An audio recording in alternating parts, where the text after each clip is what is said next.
नमस्कार जैन साथियों। तीनों सेनाओं में नई सैन्य भर्ती योजना अग्निपथ योजना को जैसे ही केंद्र सरकार की ओर से मंजूरी मिली, उसके पश्चात देश में अलग अलग तरीके से इसके विरोध के शब्द सामने आए थे। इसी के बीच जैसे ही केंद्र सरकार ने इस योजना को मंजूरी दी, उसके पश्चात तीनों सेनाओं में भर्ती प्रक्रिया भी कंडक्ट करवाई गई, जिसमें प्रारंभिक बैच के आधार पर कैंडिडेट्स ज्वाइनिंग जा चुके हैं। कई स्तर की ट्रेनिंग भी कंप्लीट हो चुकी है। लेकिन इसी के बीच अब एक हाईकोर्ट में इस योजना को लेकर याचिका गई है।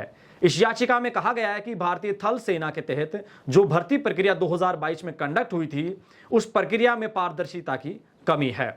इस याचिका के जाने के पश्चात इसके ऊपर बहस हुई और अब मध्य प्रदेश हाईकोर्ट ने इसको लेकर केंद्र सरकार व भारतीय सेना को नोटिस भी जारी किए हैं।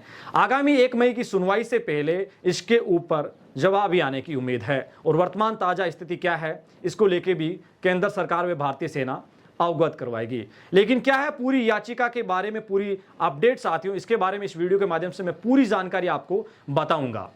जी हां साथियों, इसकी सुगबुगाहट आपने जरूर सुनी होगी कि केंद्र सरकार की नई सैन्य भर्ती योजना जैसे ही उसकी मंजूरी मिली, भर्ती प्रक्रिया कंप्लीट हुई, युवाओं ने बढ़ चढ़कर भाग भी लिया। लेकिन कई सारे कैंडिडेट्स ऐसे थे जिनके पास एनसीसी सर्टिफिकेट था, फिर भी सिलेक्शन नहीं हुआ। सिलेक्शन नहीं होने की वजह से कई सारे युवाओं के मन में ऐसे सवाल थे कि काश हमारे नंबर हमारी आंखों के सामने होते, हमारे कितनी मेरिट रही है, कितनी कट ऑफ रही है, ऐसी स्थितियां काश हमारे सामने होती तो हम कुछ अलग तरीके से अपने नंबर को अंकन के रूप में संजोते। लेकिन खैर ऐसा नहीं हुआ और अब उन्हीं कैंडिडेट्स ने हाई कोर्ट का रुख किया है। आप में से भी साथियों कई सारे ऐसे कैंडिडेट्स हैं जो भारतीय सेना की भर्ती देखते हैं। सबसे पहले वो फिजिकल पास करते हैं, मेडिकल पास करते हैं, तमाम प्रक्रियाओं को पास करने के पश्चात उनके सामने कॉमन एंट्रेंस एग्जाम की स्थिति बनती है। एग्जाम की काफी तैयारी करने के पश्चात जब अंतिम चयन सूची आती है, उससे पहले उन युवाओं के मन में सवाल होते हैं कि हमारे इतने नंबर बैठ रहे हैं और इस बार हमारा सिलेक्शन हो जाएगा। लेकिन अंतिम चयन सूची में उनका कई बार सिलेक्शन नहीं होता, तो उनके मन में यह सवाल सबसे पहले आता है कि हमारे इतने नंबर थे, हमारे उस साथी के तो हमारे से इतने कम बता रहे थे, फिर भी उसका सिलेक्शन हो गया।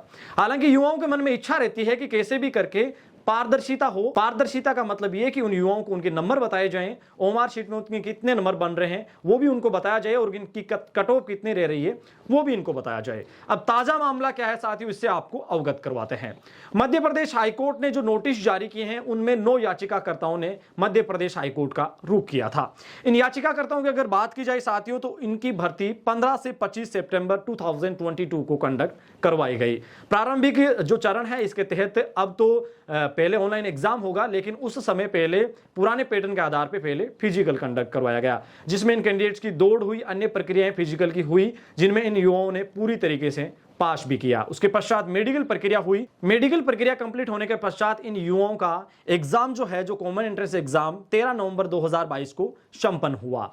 इसके पश्चात बात आती है मेरिट की, जो 26 नवंबर 2022 को इनका रिजल्ट जारी होता है। रिजल्ट जारी होने के पश्चात स्थितियां अलग होती है। इन युवाओं ने पारदर्शिता की जो बातें सामने अब रखी गई है, इन्हीं के ऊपर हाईकोर्ट का रुख किया।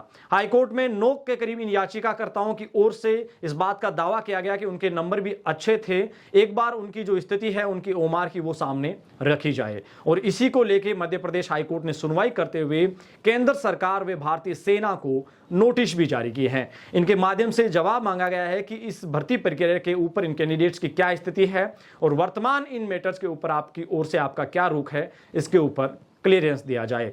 आगामी सुनवाई 1 मई को है और इस सुनवाई से ठीक पहले इन कैंडिडेट्स के ऊपर वर्तमान ताजा स्थिति पर केंद्र सरकार क्या जवाब देती है, इसको देखना रोचक होगा।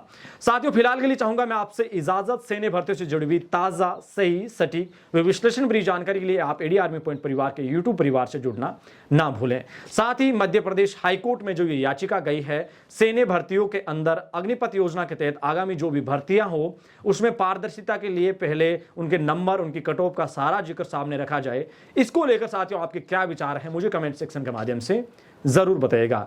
वीडियो के अंत तक बने रहे साथियों, इसके लिए आपका दिल से शुक्रिया। मिलेंगे फिर ताजा अपडेट के साथ, तब तक के लिए जय हिंद, जय भारत, धन्यवाद।